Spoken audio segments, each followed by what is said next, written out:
Olá! Hoje a gente vai mergulhar numa discussão bem interessante e que mexeu bastante com o direito aqui no Brasil. Vamos falar sobre a teoria da abstrativização do controle difuso. É um nome um pouco técnico, né? Mas o impacto, olha, é gigante. Para essa conversa a gente se baseou em fontes da doutrina, claro, mas principalmente em como a própria jurisprudência do STF foi, assim, evoluindo e moldando essa nova forma de ver as coisas. E o nosso objetivo aqui qual é? É tentar entender como uma decisão do Supremo, que antes só valia para aquele caso específico, sabe? O controle difuso, como é que isso passou a ter um efeito geral para todo mundo, o tal do erga omnes, bem parecido com o controle concentrado, tipo o ADI. E por que essa mudança é tão relevante? Ok. Então, para a gente entender essa virada, vamos começar pelo começo, né? Como era o sistema antes dessa teoria toda ganhar força? O controle difuso aqui no Brasil, ele veio lá de trás, né? A inspiração foi o direito americano, o caso célebre Marbury vs. Madison, lá de 1803. A ideia básica era: qualquer juiz, qualquer tribunal, ao analisar um caso concreto, se visse uma lei que fosse contra a Constituição, podia simplesmente deixar de aplicar essa lei, mas, e aqui está o ponto-chave, só naquele caso. O alcance era limitado às partes, efeito interpartes que chama, a lei não era anulada para todo mundo, não, só não valia ali, e para aquelas partes o efeito era retroativo, ex tunc, como se nunca tivesse existido para elas. Exatamente. E nesse cenário mais, digamos, tradicional, tinha uma figura importante, o Senado Federal. O papel dele estava lá no artigo 52, inciso X da Constituição. Cabia ao Senado suspender a execução da lei que o STF tivesse declarado inconstitucional em decisão definitiva. Isso geralmente acontecia depois de um recurso extraordinário, né? E o detalhe crucial, assim, era como se via esse ato do Senado. A interpretação dominante era que ele era constitutivo. Ou seja, era a resolução do Senado que efetivamente criava o efeito geral, o erga omnes. Era essa ação do Legislativo, que pegava a decisão do STF, que era só para o caso, e, pá, ampliava para todo mundo. Sem essa resolução, a inconstitucionalidade ficava restrita àquele processo específico. A lei, em tese, continuava valendo para o resto do país. Entendi. Então, era um processo de duas etapas, pode-se dizer. Primeiro, a decisão do STF com efeito limitado e depois, talvez, a ação do Senado para dar o efeito geral. Mas aí, essa estrutura começou a ser questionada, né? E é justamente aí que entra a tal teoria da abstrativização do controle difuso. Às vezes chamam também de teoria dos efeitos transcendentes. E aqui a coisa começa a ficar bem interessante mesmo. A ideia central dessa teoria, ela representa uma virada de chave, né? Ela diz o seguinte: quando o plenário do STF, a composição completa da Corte, declara uma norma inconstitucional, mesmo que seja num caso concreto, tipo no recurso extraordinário, essa decisão só por vir da Corte Suprema, ela já teria por si só força para gerar efeitos para todo mundo, erga omnes, e também efeitos vinculantes, ou seja, obrigaria os outros tribunais e a administração pública. E essa mudança de perspectiva não veio do nada, né? Ela tem fundamentos importantes por trás. Um dos principais é o próprio papel do STF. Ele é o guardião final da Constituição. Então, a interpretação que o STF dá sobre a validade de uma lei não deveria ser só uma opinião para um caso isolado, entende? Deveria ser a interpretação que vale para todo o sistema jurídico. Faz sentido, né? Sim, a ideia de uniformidade. Exato. E aí entram outros princípios fortes: segurança jurídica e isonomia. Pensa bem, seria muito esquisito e criaria uma insegurança enorme ter a mesma lei sendo inválida para quem conseguiu chegar no STF, mas válida para todo o resto. Isso fere a isonomia, a ideia de que a lei é igual para todos. Então, a teoria busca essa coerência, essa uniformidade. E tem também um argumento de eficiência, claro. Para que ter milhares de processos iguais questionando a mesma lei que o plenário do STF já disse que é inconstitucional? É pouco prático, né? Faz todo sentido essa busca por coerência, segurança. E parece que teve um desenvolvimento processual depois que meio que acelerou essa visão, não é? A repercussão geral. Sem dúvida alguma. A repercussão geral, que veio com a Emenda Constitucional 45, lá em 2004, foi um marco. Deu um impulso prático gigantesco para essa lógica da abstrativização. Esse mecanismo permite que o STF filtre os recursos extraordinários. Ele só pega para julgar aqueles que têm uma questão constitucional relevante para a sociedade, sabe? Que vai além do interesse só das partes. A tal repercussão geral. E qual o impacto disso na teoria? O impacto é direto. Quando o STF julga um caso com repercussão geral e define uma tese sobre a questão constitucional, essa tese passa a ser vinculante, ou seja, todos os juízes e tribunais do país têm que seguir aquela tese em casos parecidos, obrigatoriamente. Então, na prática, o que acontece? A decisão num caso concreto, via controle difuso, acaba tendo efeitos gerais e abstratos. Aquela distinção clássica de efeitos entre difuso e concentrado fica bem mais fraca.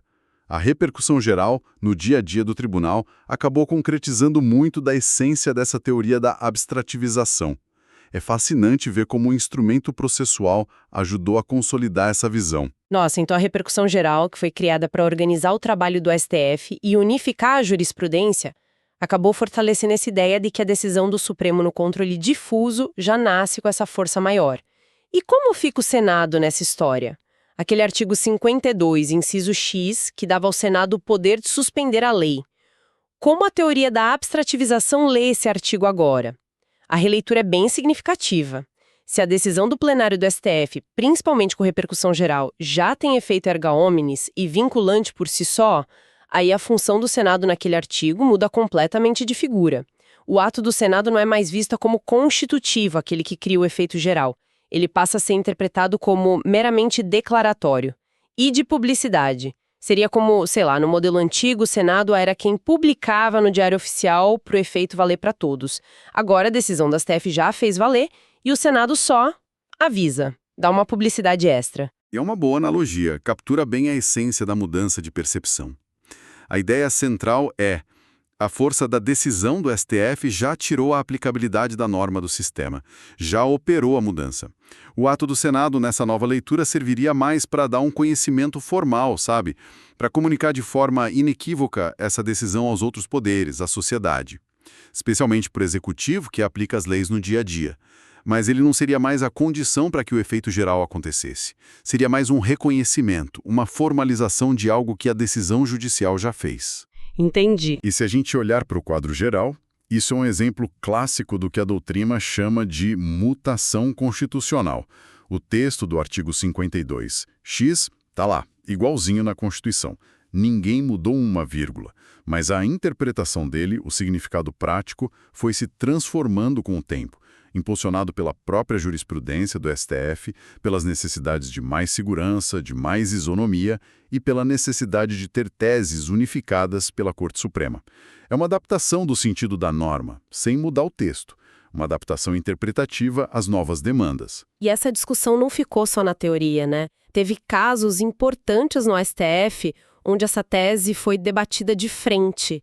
A reclamação 4.335, lá do Acre, é sempre lembrada, né? Sim, a RCL 4335 é um caso emblemático. Nesse julgamento, um dos votos que se destacou foi o do ministro Gilmar Mendes, que é um dos grandes defensores e teóricos dessa linha aqui no Brasil. Ele articulou muito bem os fundamentos da abstrativização ali. O argumento foi justamente esse: a decisão do plenário do STF, que tinha declarado inconstitucional uma lei estadual, mesmo sendo num caso específico, já tinha força normativa para ir além das partes daquele processo original. E por isso a reclamação deveria ser acolhida para garantir a autoridade da decisão do Supremo.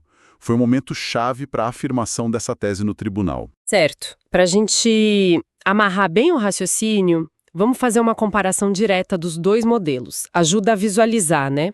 No modelo tradicional, o mais antigo, a decisão do STF no controle difuso, no recurso extraordinário, por exemplo, tinha efeito só inter partes. Limitado. O papel do Senado, lá do artigo 52, X, era visto como constitutivo.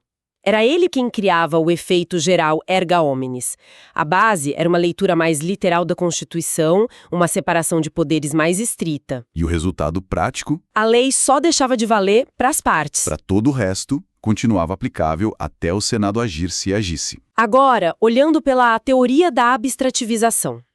A decisão do plenário do STF que declara a inconstitucionalidade, mesmo no difuso, já teria efeito erga omnes para todos e seria vinculante.